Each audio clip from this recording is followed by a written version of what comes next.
Would you like to talk more about marijuana? No, not by any means.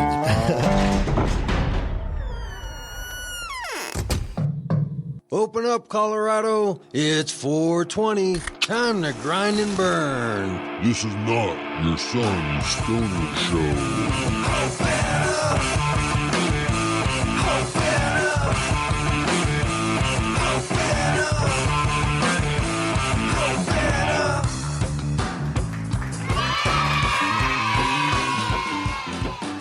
And now, broadcasting live from the Ding Studios at 3835 Elm Street in Denver, Colorado. It's the Grind and Burn, a podcast from the Cannabis Community Project. Cushly Organic Products eliminates odor. And it's organic and it's non-toxic. I use it myself, and many of my close friends and family use it. www.cushly.com. The 6 degrees of Cushly. Yeah, it's amazing. Are you ready? Welcome back, Cannapreneurs. Are you ready for Halloween? Coming up next week, are you an adult who still celebrates this holiday? Are you an adult that is still dressing up and pretending to engage in the childlike activity of costume wear? I hope you're not going door to door, but let's rethink our holidays. How many stereotypes will you be able to count this year on Halloween? Let's see. We have the mandatory slutty girl, slutty cop, slutty cat, pretty much anything slutty. Right? And then we have, on the men's side is probably going to be something offensive because when you're an adult, you can't just, put on a sheet and be a ghost or, hatchet man through the head. You have to actually try to offend people. And this is such a stupid holiday, just my opinion. Why do we celebrate this holiday? With so many people and events already celebrating this day in some type of quasi-national unity about what we don't know, why this one? Maybe we could repurpose Halloween, like they did with Columbus Day, changed it to Indigenous Peoples Day. Maybe we could repurpose it into a new holiday. Since we're already kind of united, right? Around this day at the end of October where we get pumpkins and send our children out to strangers to get candy because it's not cheap enough at Walmart. You already can't buy a 10-pound bag of candy for 99 cents. You need to send people to strangers' houses to get it.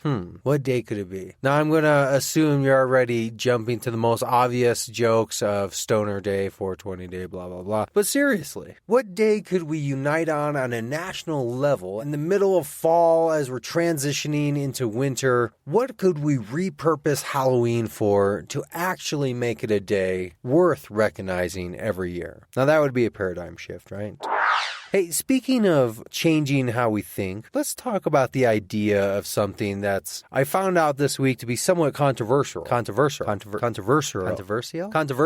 Overdose. The idea of cannabis overdose. All right? Yes, you heard me. I said overdose. I'm not even going to say other tap around the bush words like overuse and excessive and things to try to avoid saying overdose. Let's just say overdose and look at what it means. Well, Webster says it's simply just an excess of a drug, right? It doesn't make a distinction between toxic and non-toxic, simply an excess of something that's a drug. So what happens when you take too much THC? Now, too much, and for those of you who are only flower smokers may not understand this concept unless you think way back to the first time you got high, this might have happened to you. But if you've ever taken an edible where you weren't quite sure what the dose was and it turned out to be a 250 milligram or more brownie and you ate the whole thing, or somebody says, hey man, you want to do a dab? You say, what's that? And you're standing up as you take this vaporized concentrate hit of wax or oil or shatter. If you've never been in that situation, that experience, you may not understand the concept of an excess of THC in the body. And this is simply a THC overdose. If you've ever been in that anxiety, that paranoia, the fear, that thing that creeps up on you that says, I'm way too uncomfortable and I might freak out, man. The freak out. Yes, it is real. And yes, there are thousands of emergency room visits of people freaking out of marijuana. Now, that doesn't mean it's toxic, like they're actually in danger, but they're emotionally in danger. And we know this millennial generation coming up, we need to focus just as much on their emotional state as much as their physical well-being. So a THC overdose is a real thing. It's a real thing that can make people freak out, do weird things, visit the emergency room, and all around just not have a good experience because they took too much. Now, yes, it is non-toxic, and it doesn't matter what anything else you say unless it's directly related to how do you help that person in that situation, because it's a real situation. Well, I came across a product last week, a business owner. I found him talking about a product called Canna Relief. His name is Bill, and he is the CEO of CannaSafety, CannaSafety.com. You can check him out online and learn directly what their company's all about. Now, my disclaimer is this. I currently have no financial incentive or reward to talk about this company, promote this company, or do anything to shed light on this company in any way that benefits me directly, other than getting to be maybe one of the first few people who get to shed light to the industry of this product. Now, here's what it is, Canna Relief. I'm going to do a test, and we're going to test it out, but it's basically a product that when you're in the state of a THC overdose, you take it and instantly, relatively instantly, it counteracts those symptoms that you're having from a THC overdose. And before you say, well, that's just CBD, man, somebody can just take CBD. Yes and no. Yes, it is a CBD base, but there's also 7 or so other ingredients. Because as you're going to learn from Bill, there's a lot more going on in the body than just a black and white THC up, THC down, CBD up, CBD down type situation. Biology, man, biology. It all works together. So we're going to learn about it. And then I'm going to test it.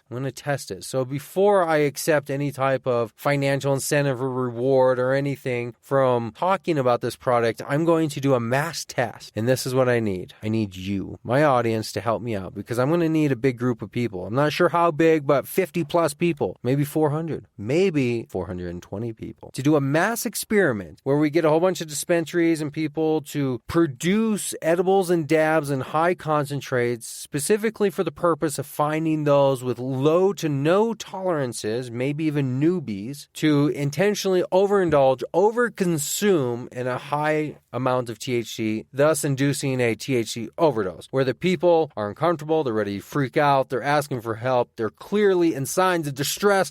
Then we're going to give them the Canna Relief, and we're going to see how long it takes and who's affected by who. But we're also going to do it in an A/B placebo type setup, a blind study, so there's going to be an equal amount of people who do not know the edibles they are taking. There's going to be those who take edibles but at a very low dose, so they're not actually going to be freaking out. It's going to be so low that they barely even feel an effect. And then they're going to take the product, and then there's going to be those who take a slightly higher dose, but they're going to take a placebo product. Also, we're going to test all 3 states. We're going to document it. We're going to video it, and I'm going to make sure it's part of the show, the Cannabis Community Project Network, through either this show, The Grind and Burn, or maybe even use that as a segue rollover to some regulation policy talk on the new show. Have you heard the new podcast coming out, The Cannabis Factor? Now, this one's official. This one, I promise you, is actually coming out. Over the months, I know I've announced a lot of changes and then changes on top of changes, but here we go. So we firmly now have 2, soon to be 3 full shows of Beyond Sanity by Becca B. Tripp, who's intertwining her second podcast segment, 424 Play. So she's kind of doing 2 segments intertwined into one. And then we have Lillian Grace, our photographic memory policy, regulation, law researcher, who is officially going to be hosting the Cannabis Factor, which will be a call-in style show with businesses and individuals, entrepreneurs who need direct, fast access about specific questions regarding policy and regulation in their state, regarding their business. Lillian, with her photographic memory and having read every single piece of legislation in every state that has legislation about cannabis, she can instantly, like a database, tell you what is going on with the risk and compliance management regarding your business or your case or your idea. So that first show will officially be out in December, but the whole feed and the website and everything is up. So check it out, thecannabisfactor.com. Well, there you go. So remember, for those of you who like to volunteer for the THC test, contact me, brainstorm at cannabiscommunityproject.com, and you will be provided with food and all the goodies and THC product. There'll be medical professionals on hand, as well as plenty of canna relief to counteract the antidote to the THC overdose that you will be voluntarily inducing yourself in. Oh, this could be legally challenging. We might also need to get our friend David Bush from davidlaw.com involved to give us some advice on how to go about doing this product test. Yeah, this could be fun or completely disastrous. All right, let's get moving on with this week's show. And as always, let's quickly jump into our last week's short-term memory flashback relapse. Do you remember last week's show? Do you remember we spoke to Lee Camp from Redacted Tonight? Do you know who Lee Camp is? You should. Do you know what Redacted Tonight is? You should. If you're a fan of John Oliver or Jon Stewart or possibly Stephen Colbert or even Larry Wilmore, that style of comedy and kind of crossover journalism, you want to know who Lee Camp and Redacted Tonight is, because it's all of that, but with a 90% more truthiness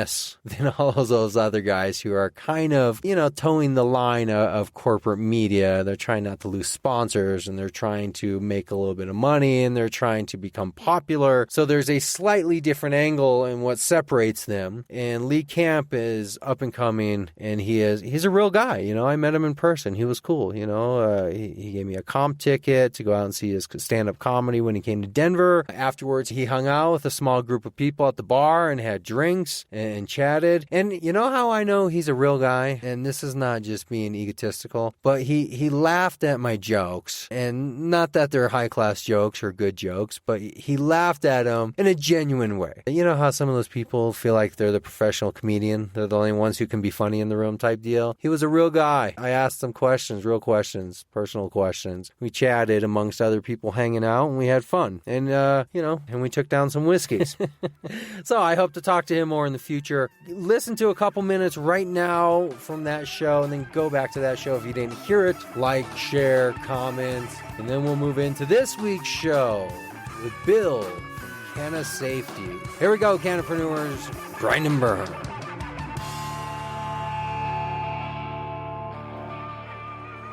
So, because I don't want to take up a lot of your time, I thought I would just kind of summarize for you what your Wikipedia says kind of about you. Can you give me a snapshot of what the overall team is that you're working with and how you go about gathering content for the podcast and the TV show? Yeah, they're awesome.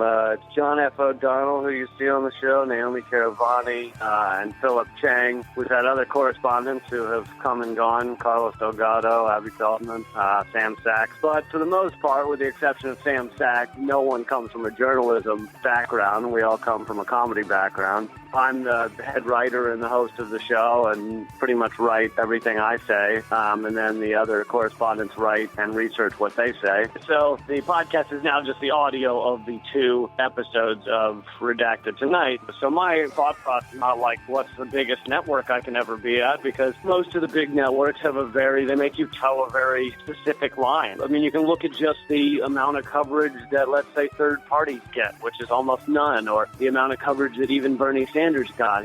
Trump got 23 times as much coverage during the primaries as Bernie Sanders did. So that shows you how much you have to toe this very precise line to be on those networks, and that's why I'm not there, and that's why I don't think I'll be there anytime soon. I mean, the hope is that people don't get burnt out too quickly, and they don't think that just because you have one failure in one effort to change something that they need to give up. I think so. Getting into like stand-up comedy or even one of the peripheral careers like the YouTube comedic commentary, even if you're not performing live, it is a long, hard business in a way, so you kind of have to think what you're getting into it for. Like I was saying earlier, I so rarely meet people that believe Fox News, and I get that a certain segment of America does, and that's why the ratings are better than the other networks. I don't feel like I really have to bother with people that think Fox News is a good news source. I do feel like I need to bother talking to people that think MSNBC is not biased.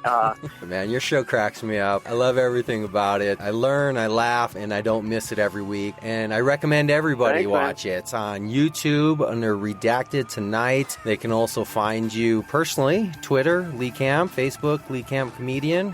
All right, man, I appreciate it. This has been great. When you get out here to Denver, I don't know where your medical ailments lie, but if you need any Colorado help, just let me know.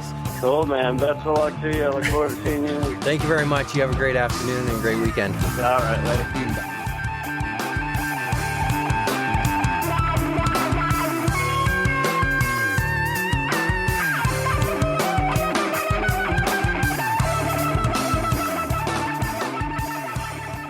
It's 2016. How long have you been thinking about getting involved in the industry? Now is the time. If you have an idea, a business, or just some comments, talk about them with me on this show. The Cannabis Community Project. It's here for you. Reach out and get on. Brainstorm at cannabiscommunityproject.com or from the website under the same name. Feeling guilty about a time with cannabis? Get it off your chest and confess it on Confessions, your public forum to absolve your soul. New voice message, Wednesday, 4:21 p.m. Hey, buddy. Our Cannabis Confession is last year while we were in Europe, specifically Rome. We were staying about a block and a half from the Vatican. We had some hash left over from Paris that I had picked up just underneath the Eiffel Tower. So the wife and I sat a block and a half from the Vatican, smoking up the last of our hash in a pipe we had made out of can, and smoking it with a lighter that we had grabbed off of the street. Didn't think too much of the lighter, but then realized the lighter had a picture of the Pope on it. So I'm not sure if I should go back to the Vatican and confess that, but man, I feel a lot better after confessing to you. Thanks a lot. And that was Confessions. If you have a confession to make, contact me via Facebook or the website at cannabiscommunityproject.com. Yeah, it's a Brooklyn accent. Why don't you take off your shirt now? Ridiculous.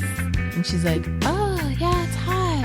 Okay. This is what you call a Brooklyn accent.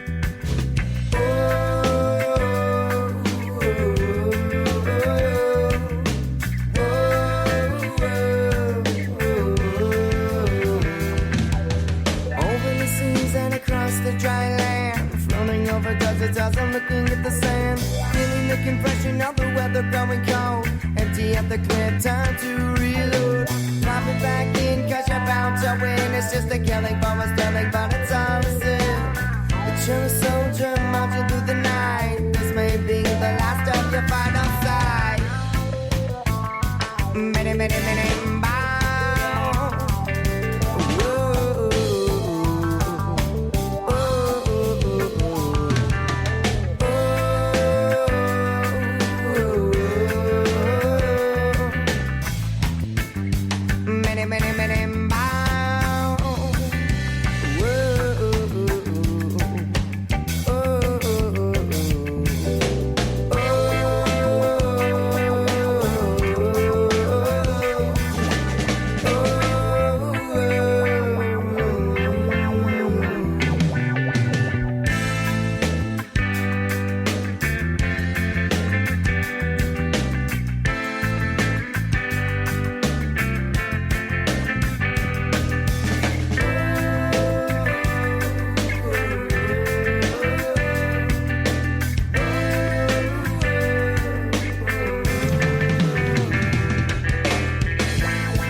Hello?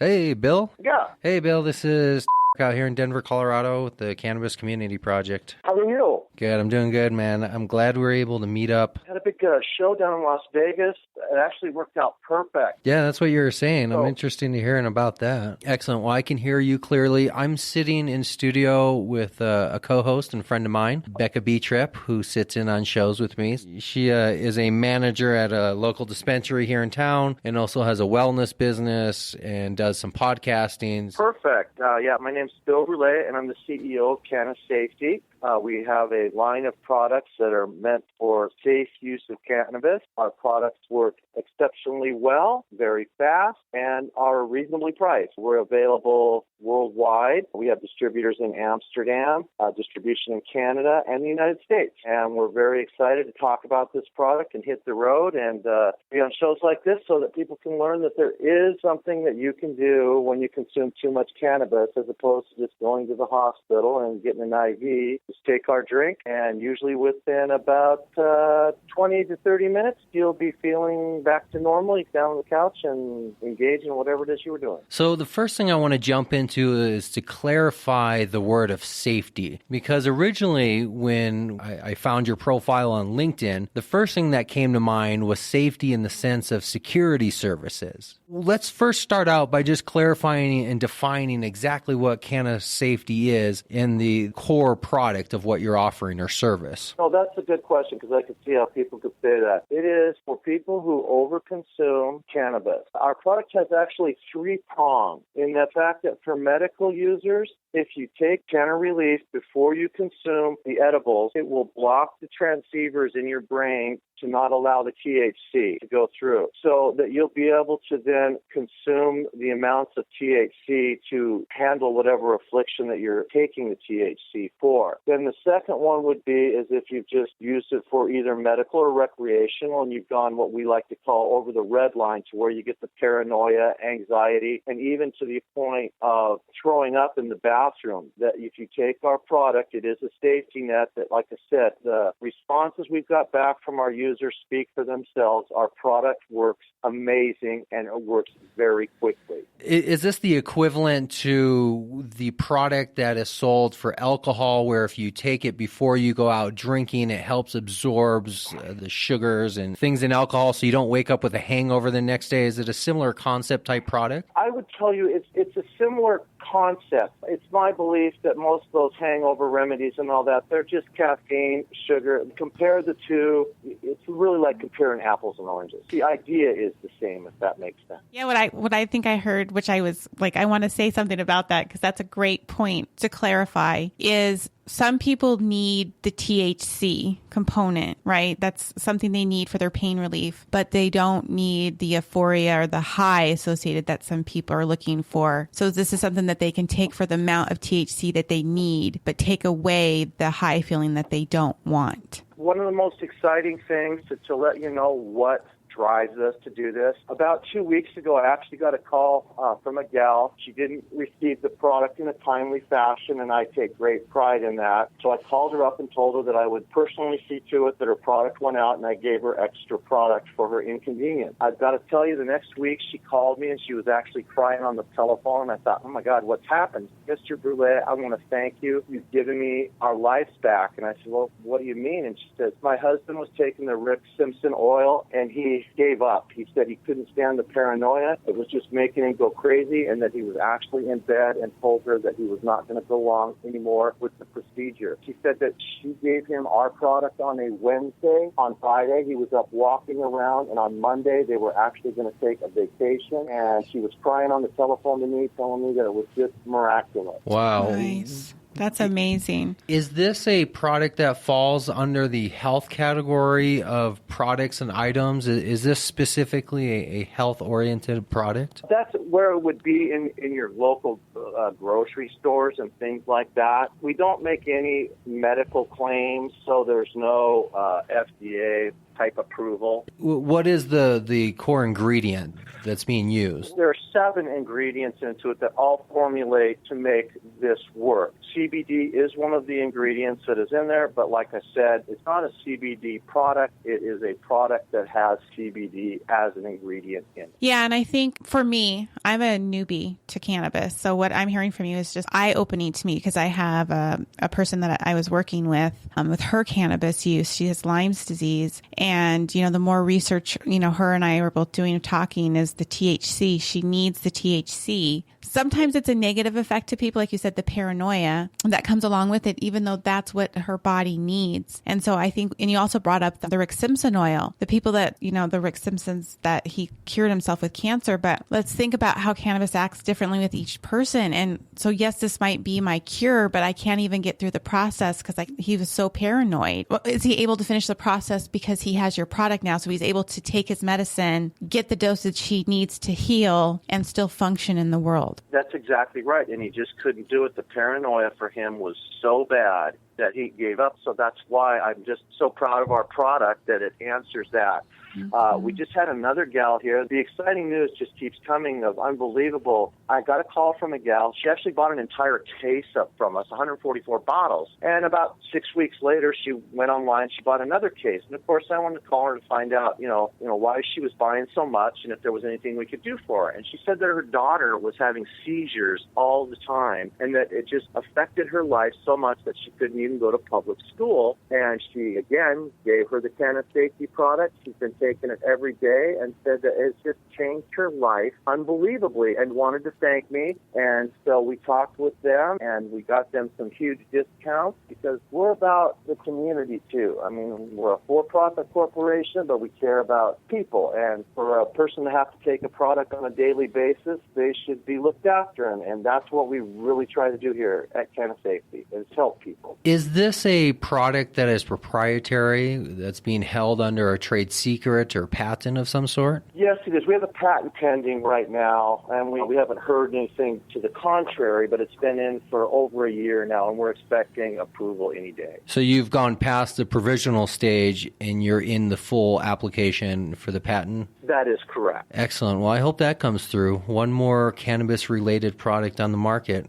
that has a patent behind it, all the better. What is your role in the genesis of this company? You're the CEO, you said. Are you also the inventor, the founder? What is your original role? No, actually, my business partner is the one that invented it, and he has fibromyalgia and has had it since he was in his 20s. And it was so bad for him that he couldn't sleep at night. And cannabis was the only way that it would allow him to sleep at night. So as a result of that, as you all know, sometimes when you're taking cannabis, that the amount of a rice grain too much puts you over the edge, and so he has a double-edged sword. He can't sleep, and he has pain because of the fibromyalgia, and yet if you take a little too much THC, you're basically in the same type of a boat. So he actually invented this product for himself, and then he was telling me about it one day and how successful it was working on him, and I am the business end of it, and said, Tom, if this works for you, think of how many people that we can use this for. And I'm like, let's take this to market. And we started almost a year and a half ago now, and it has just been phenomenal. The amount of praise and the amount of just people generally loving the product has just inspired us to no end. I go around, and I'm the mouthpiece for the entire company. I go around and talk with everybody, folks like you. I go to the shows and actually talk to all of our users. I personally email them, ask them how things are going, and it's just exciting to see the acceptance of it and how well, like I said, a lot of products claim to do things. Our product does exactly what it says. And where are you based out of? Out of Bellevue, Washington.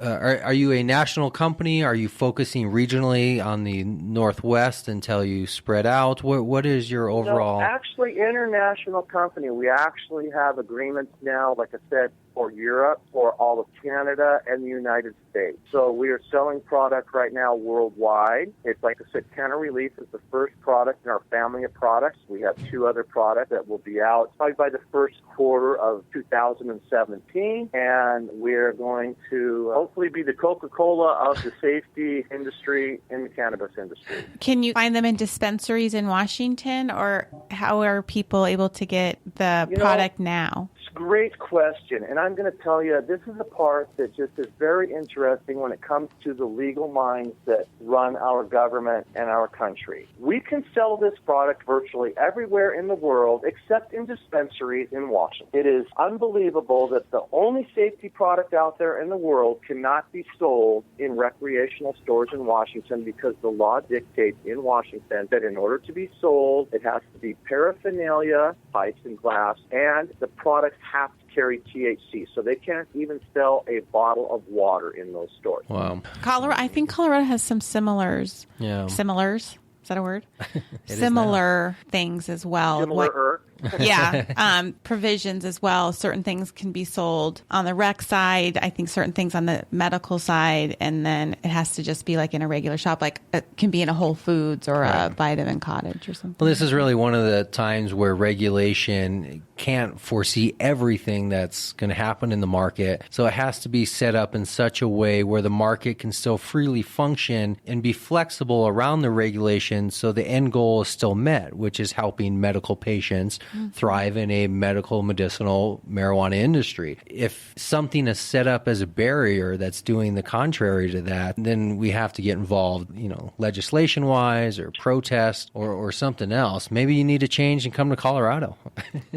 And I'll tell you, it's funny you should mention that again. This is what's been very exciting about this, too. It just seems like every time I talk to folks like you or whatever, we just signed up a major distributor there in Colorado, and you can be looking for it within the next probably 30 to 60 days. But we're just now moving into that area full-fledged, and we hope to have great success there like we've had everywhere else. It is important for the legislature, and I've got to give them credit in many places, so I don't want to just slam them, that they do listen, and it does take time with the bureaucracy, but we do speak with them, and they do understand it. So they are trying. It's just they're never trying as fast, and they're never following through as fast as everybody would like. So we are making inroads in that. It's just not going as quickly as we had hoped. Well, you're the business end of this, so you have to deal with it on a daily basis. Prior to a year and a half ago, what were you doing? Were you involved in the industry? No, actually, I really haven't been. I've been a CEO my whole life ever since I left high school. I started a phone company and built it up into one of the largest regional telephone companies west of the Mississippi. And AT&T?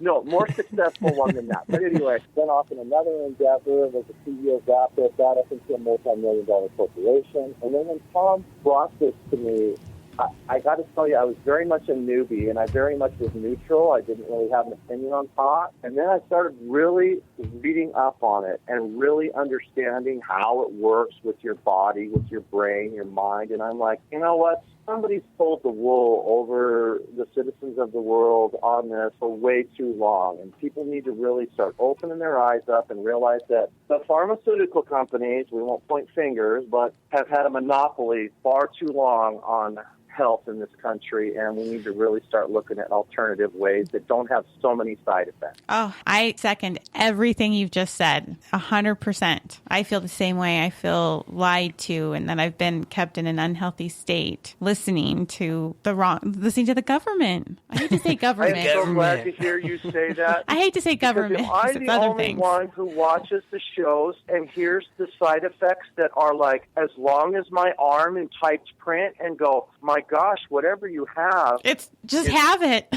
can it be worse than what the possible, I mean, especially when it's, well, possible death, you know, I'm just like, really? This is the options we have? I was talking to somebody this week, and research came out that said Ambien, the side effects of Ambien now is that if you take it even 90 times, your odds of Alzheimer's is like, you know, doubled or something. I don't know what the research statistic was, but still, that's like, that's what we're watching our elderly die with their no brain. They're not even a soul anymore, or they're a soul, but they're not even living. Yeah. My grandmother lived in that state for 7 years. Yeah. It's like, is that how we want to live our life? No, it's quality over quantity. Sorry. And when you really talk with you guys are so right, when you talk with all these people that are, you know, taking the CBD and you see, I mean, I'll tell you myself, I hurt my back a long time ago and I had new disc put in, but it still twinges every time I'm kind of at these trade shows and standing up for 5 or 6 hours. And Tom's like, well, take a bottle of our product. And you know, I drank it and I'm like, oh my God, unbelievable. You know, it only lasted about 3 or 4 hours, but I'm like, it works for things like this too. And he goes, Bill, it does so many wonderful things.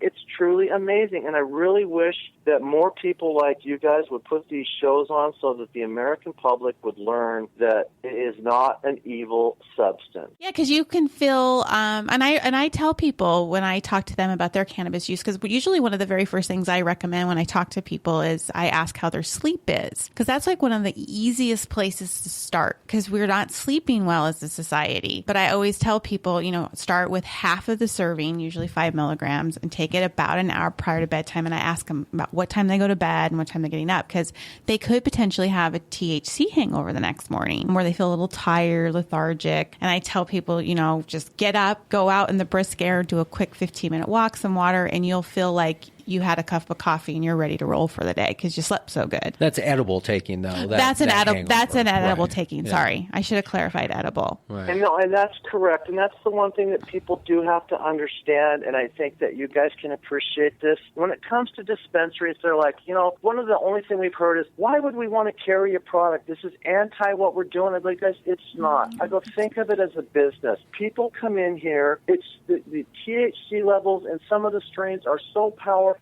You've got a chocolate bar. My biggest thing on those is like, in your whole life when your grandma gave you a chocolate bar, did you just eat 2 bites? No. So you've got this candy bar or cookie, and if you eat too much, they're not only never going to come back to your shop, they're going to badmouth your shop to everyone. Whereas if you can say, hey, you know what, here's a bottle of this. If you happen to feel a little paranoid, if you go over, take it. It'll bring you right off that high. And once we get the word out and explain this to the dispensaries, it has really helped, and that's the thing we want. We're not trying to compete against the product. We're trying to help people understand that. I mean, I think you guys know this too. If you go to the hospital, they stick an IV in your arm, and I've seen reports they charge as much as $3,000 and tell you to ride it out. So do you want to spend $3,000 or somewhere between $12 and $13, and you're good to go within 20, 25 minutes? Yeah, definitely preaching to the choir here. We both are in full agreement with. Well, I see double use with the product. I see it from a recreational perspective, right? Because we all know we don't always do responsible consumption on any level of alcohol, whatever, food, weed, but also from a wellness, like you said, people that need that amount of THC, but they just can't process it, but that's what their body needs. So they're still getting the medicine without that negative side effect. So it's a double side. Yeah. And Becca, if you'd like to, after we're done here, you guys have my email address. Please get me your address and I'll send you down a box of it. And you give it a whirl and you guys tell me what you think of it, because, you know, that's the one thing I tell everybody. I just don't stand behind our product. I'll send it to you, and I want you to go online, and I want you to tell me how well it works, because if you go down and read everywhere, like I said, we have nothing to hide. It works fantastic, and that's what we're building the company on, and we're trying to do it from a grassroots perspective to get people aware of it. Well, I know the first person I will give it to would be my mom, because for the last, 6 months or so, I have been experimenting with various edibles and tinctures and a nighttime ailment. She's an insomniac, trouble sleeping, often late night, heartburn and just sleeping issues. And all the edibles and various stuff I've given her being, CBD and, very indica dominant, trying to get her to sleep is having a reverse effect on her and keeping her awake and making her anxious. So I'm very excited to actually have her use this product so she can maybe get through that late night anxiety of what the THC and just the straight THC products are doing to her, which seem to be having the reverse effect than what they should be doing. So I look forward to that. And I love to. Those are the stories. I got to tell you guys, that's what really inspires me to work 16 hours a day on this, you guys. It's just the story after story of people saying, oh my gosh, Bill, it worked for me. It allowed me, and there's no side effect. It's amazing. Especially to get, like you said, I don't know, I'd like to hear someday the story when my mom is over 82, when she found out I was going to be in a CEO in this industry. She's going to have a coronary right there on the spot. But after she understands now, she's like, Bill, really? And I said, yes, Mom, the government did this and make it down bad. And it's amazing. Once you can have a reasonable conversation with a sensible person, you can turn them around. I'm glad you actually said that, because I wanted to know, since you were coming from a professional background but not involved in the industry, what your interaction with your peers and your coworkers, and I guess the mom is almost expected to be maybe against it, but more of your immediate community. What have you seen of reaction? God, that's a great question again. 180-degree turn. I mean, I've gone out and had dinner and cocktails with my immediate family, with my friends, coworkers. I mean, Fortune 500 executives, and they're all like, Bill, it's amazing. And you know what it is? Once they catch on, that's part of the excitement too, you guys. I think I have the best job in the world. I have people beating my door down, calling me, going, Bill, how can I get involved? What can I do? What do you guys need? This is just a fast-growing view. I tell people, I compare it to the invention of the radio, the TV, the computer. It is going to be 10 years from now, I promise you, it is going to be a global industry that's going to rival anything out there as far as revenue throughout the world. Well, I really like when professionals get involved who are not previously involved in the industry, because it brings some legitimacy to the business side and some credibility. And it takes away the argument that people have when you're a lifelong stoner like myself and you say, hey, I'm going to start a business and it's going to be about cannabis. People kind of look at you and say, yeah, of course you are, right? You're a stoner. Yeah.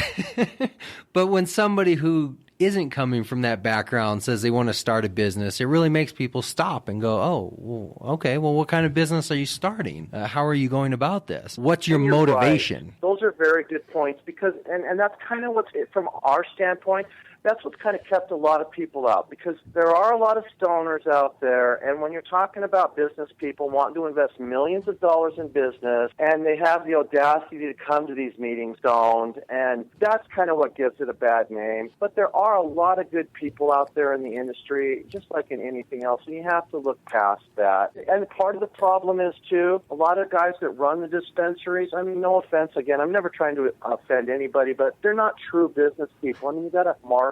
I mean, I've just never been involved in that. I mean, running a business is a lot different than growing a little pot in your basement and selling it to your friends.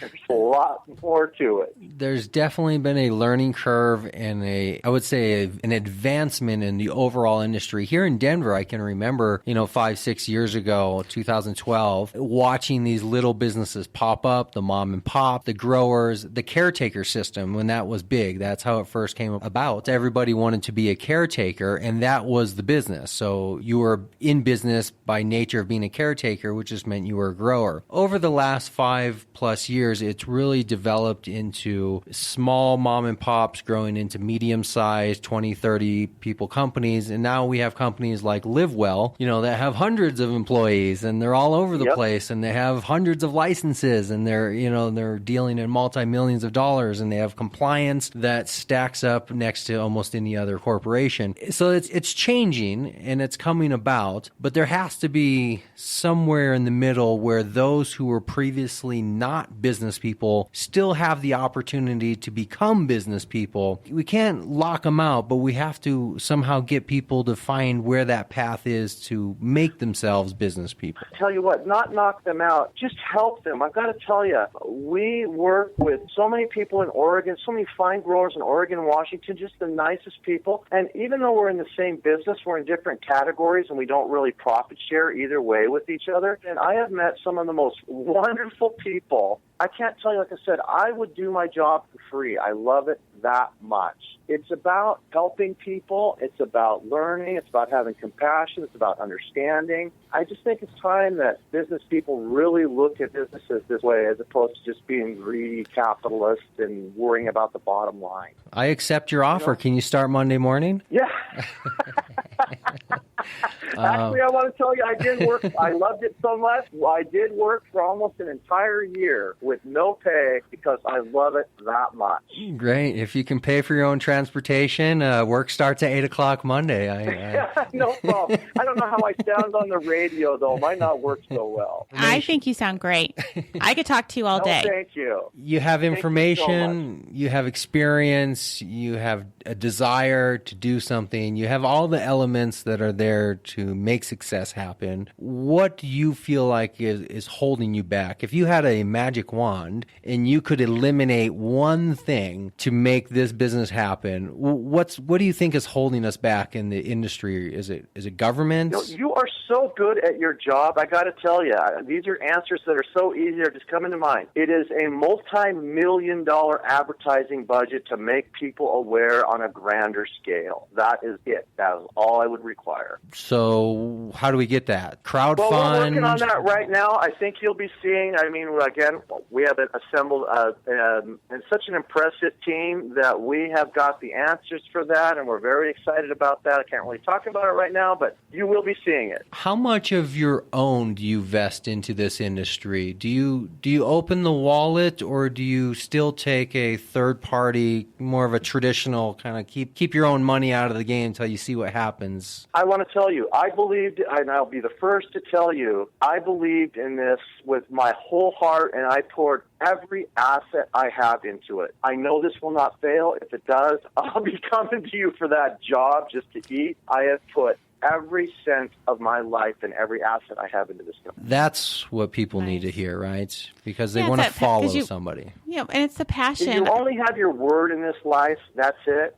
And my word is everything. And like I said, when I tried this product, I was in awe. We have people, and I don't like to go on record to say this, but we have people that it works as fast as 5 and 7 minutes sometimes. We were at this show. It was in San Francisco, where they were called the paramedics. This one gal, she was actually we walked over, gave her a bottle. By the time the paramedics got there, she was sitting up, black blanket wrapped around her, was back to coherent, and she was just like, oh my gosh, I cannot believe your product works like this. And I said, well, I don't want you to say too much because people are going to think that we staged this, and we did not. But those are the type of things that I just love to see, and I love to reiterate to people when they actually use our product, and it makes a difference in their life.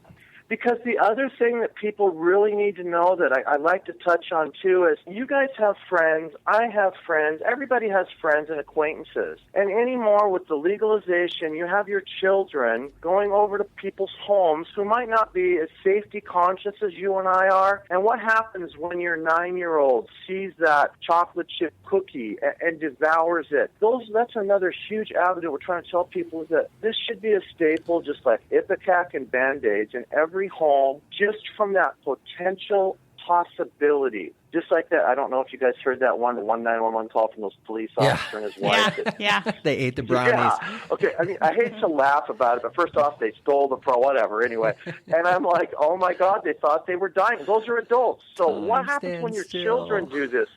Right, it's an emergency pop-top situation, like a defibrillator, something you have around, so when an emergency situation happens, you can immediately, it's a like, vomit-inducing... Like an EpiPen. Like my son has, right? My like son an has EpiPen, and that's another thing where the fallacy of business here works. So, EpiPen is a perfect example. Everybody used it, and then some greedy capitalist buys it and then quadruples the price. Mylan. That is something that I just abhor in this business, that those types of actions are allowed. Yeah. I put a thing out on my Facebook right when school started because my son has a severe nut allergy, and so we have to get EpiPens, at least 2 to 4 EpiPens every year, and they cost us, with insurance, we have high deductible, so we never meet the deductible, and coupon, this year it was almost $600. Wow. Yeah. And I think about the families that don't have that $600. You know, they just go without. That's exactly right. Just like I was telling that one family that was taking a bottle. I mean, I'm like, gosh, you guys, you were spending, I wish you would have called me. I said, I'm glad I called you, because I reached out to them. I go, you were spending, $1,500 a month? That's ridiculous. We'll work with you guys on that. For medical patients, we want to be there. We don't want anyone turned away because they can't afford it. Right. That's just wrong. So since we're talking about price, what is the price point of your product? The price point of the product runs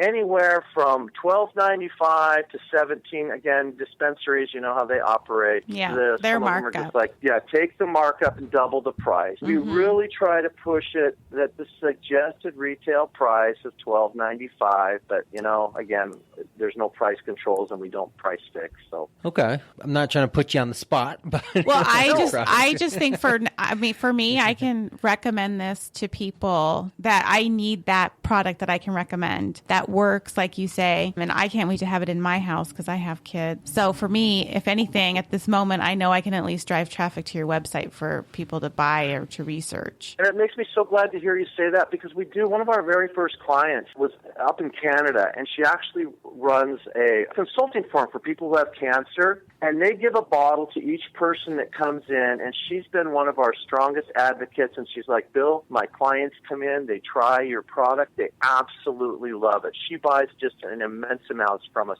every month, hands it out to her patients, and they're just like, it makes it worthwhile. We don't have the paranoia and the anxiety. It makes us be able to take what we need to cure our whatever ailment they have.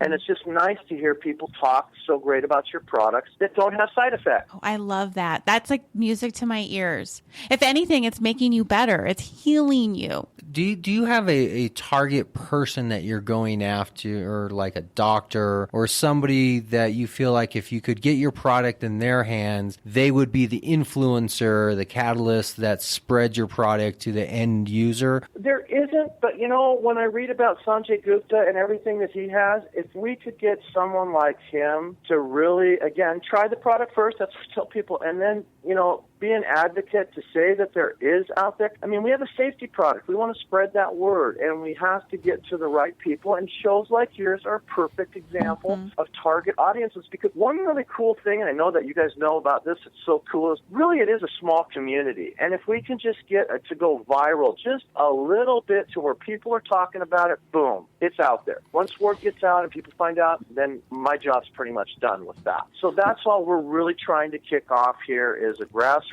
We think it's the best way to approach it. We would really appreciate somebody of major stature that has a huge following to come out and say, yes, there is a product out now. You don't have to worry so much. It's here. It's Canna Relief, made by CannaSafety, and the product does exactly what it says. Do you have any type of case study or patient study, white paper, something of documentation that can be used as the information or the leading story to introduce it to new people? We do have a little bit of it, but as you know, because of the federal government clampdown, we have to go overseas. Israel's got quite a few things done, and we are working on that, amassing the information. That is just a very time-consuming thing, and, we've been working on passing all the legal hurdles and showing everybody that now that we're done with that, we can actually kick back and do exactly what you said. Well, this is something I definitely want to keep track of, because as much as I get involved in patients and learn more about CBD treatment, my own son is on a CBD treatment for some issues, digestion and stomach inflammation and absorption of nutrition. And, there's so many people I meet where as much as I want to focus on business, I find myself just as much finding the patient side is really what it just comes back to. And those are really the two worlds in cannabis that we're trying to find the right balance for, is how much do we pursue it as just a business and how much do we pursue it as a medical program, a national medical program, because as much as they overlap, they still are their own paths. We have to think about the issues. You hit it, like I said, you must be clairvoyant, because you hit it right on the head. And that's what is taking us a little bit of extra time, because we genuinely are trying to do both. I mean, we could just say, hey, we're a for-profit corporation. After, like most companies, after we make a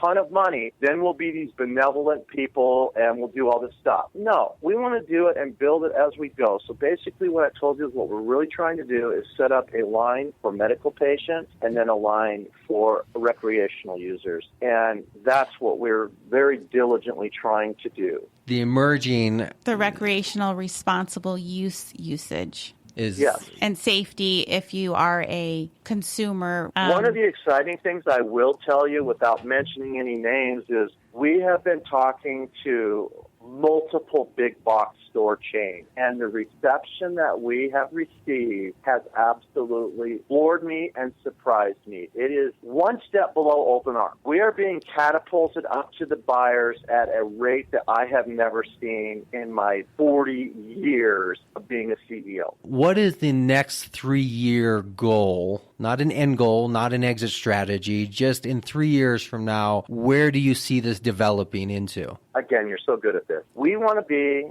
in every retail outlet that there is in the world, and that's what we want. We want our family of products to sit side by side and have everybody just know that if they try cannabis for whatever reason and there's an issue, they can run down to their local 7-Eleven, they can run down to their local Walgreens, Rite Aid, Fred Meyer, Kroger, I don't want to miss any because I know they all are, Walmart, and buy a bottle of our product. Is this currently a product that meets federal regulation to be crossing state lines like CBD products, hemp products? Positively. Right now, yes, we ship and we fulfill out of Texas, and we ship worldwide. It's a product we can list on my website without any repercussions of advertising. That is exactly correct. Okay, let's make sure to talk about that. Absolutely. We've already cleared all the hurdles and all those things. It's no different. I try to tell people, as you go into your local Fred Meyer and you have all these hemp ham lotions and yes. oils and all that, okay, all those are from the hemp seed, and those are all legal products, and that's exactly where our product falls. Excellent. So for anybody currently that hears this conversation and wants to immediately try your product, where is the best place they should go? They can go on Amazon, or they can go right to our website, CannaSafety.com. And I oversaw the construction of our website. No pop-ups, no anything. You go on, you read down it, you click buy, and you're good to go. We don't sell the information to anybody. We don't give it out to anybody. We respect everyone's privacy, and we never will. And it meets federal guidelines for shipping across state lines, so there's no fear there. That is correct. Amazon has accepted you, so you're on the largest platform, so they're okay with it, so people are safe to indulge in the CannaSafety. That's how I look at it. Amazon's got their lawyers, and if they look at it and say they don't do anything questionable, and so that's kind of where we kind of leave it. Excellent. Bill, this has been enlightening because I really feel like I had no idea this product existed. It wasn't full clarity what I was really taking in. So now that I've had this conversation, I feel like I've learned something about a product that exists on the market that can truly benefit people. This isn't just a paraphernalia product. This is something that's deep in the health, wellness, the patient world of cannabis. I look forward in staying connected to your business on this. If you do a crowdfunding, please make sure to inform me so I can throw a couple pennies your way, as well as let my audience know that you're crowdfunding, or however you think about raising money. I don't know. People are doing all sorts of stuff. But you know what? And I've learned so much today. And like I said, you guys, this is what makes my job so cool, is talking to people like you and just making people, like you just said, nobody really knows our products out there. And that's my job, to educate people to know that there is a safety net. You know how many soccer moms are going to be going into these recreational stores? Right. There's the issue of learning how to consume edibles, and then there's the issue of what do you do when you've consumed too much. You know what's so funny? Yeah. When you say that, just think of it this way. If you went into your doctor and your doctor said, here's the deal, here's your medication, take this, take a dab. Oh, but if you go over by so much as a rice grain, you're not going to die, but you wish you were going to die. You would look at him like, have you lost your mind? I needed that the first time I dabbed. The first time I dabbed was November of last year. I was at this event and I did my first dab, and I'm like, oh my gosh, I've never been that high, and I'm like, I need to go for a walk. So I was a little at least experienced the fact, like, I need to go get a walk, I need to go find water, but I couldn't really find myself to the car. And then I'm like, this is how horror movies start. There was chickens running around, there was a barn, like, I'm gonna die. Yeah, I think that's most people's first dab experience, is that dabbing being fairly new to the scene and people unfamiliar with high concentrate intake of THC. There's probably many, many stories that a whole book could be written about people freaking out on their first dab experience. Your product should almost be sold right next to concentrates in the sense of almost as a mandatory, that the state should mandate if you buy a concentrate, you should have at least on hand one CannaSafety solution or pill. Or, you know, my friends, I wish we were in the same office, because that's what we try to approach a lot of these dispensaries, to tell them, look, let's figure out a price point here where if the people buy more than $100, you just roll it in as a protection, or tell them that you are, not requiring, but you are highly recommending that they have this. That's another thing that we're trying to do, is educate the bud tenders so that they understand this. This is what we're about. Thank you for bringing that up. We have what's called, they come packed in a master case. There's 144 bottles in a master case. I'd like to send you each a full master case, and you can give away and have people come in and give away samples and say whatever you like to bring them into your dispensary. And for the first 144 people, they can get a free bottle of it. Yes, absolutely. Very good. Well, let's bring this to an end by making sure people have all of your contact information, whatever you'd like to give, from social media, email, websites, personal phone numbers, your address if you want them showing up at your door. Let's make sure people get a hold of you. Let's don't do that. You can reach me. It's real simple. You can reach me personally, and I read all my emails, and I personally respond to them at bill@CannaSafety.com. And our product is available on Amazon under Canna Relief, or on our website at CannaSafety.com. Very good. I appreciate it. I love to hear people. It makes my whole day. I love it. I don't care how many of them. Someday I hope to get thousands when people say they use our product, and just take the time to email me. And I try to email everybody back the same day, but sometimes it takes a little longer. But I'd love to hear from anybody that's using our product, good or bad. We haven't had any bad ones, but I'm not opposed to people having their say as to what they think. Excellent. Thank you very much, Bill. I'm so glad we connected. We connected on LinkedIn, where people can also find you there, I guess, if you want to throw that out. Yes, I'm available there, too. You can see a picture of me. And please give me your addresses, and I'll get you guys out those samples. I'll have them sent directly from Texas right to you, and then you can let me know, and we'll keep connected, okay? It's been very enjoyable. You guys made my whole Friday. We'll stay in touch. Super. Thanks, you guys. Thank you.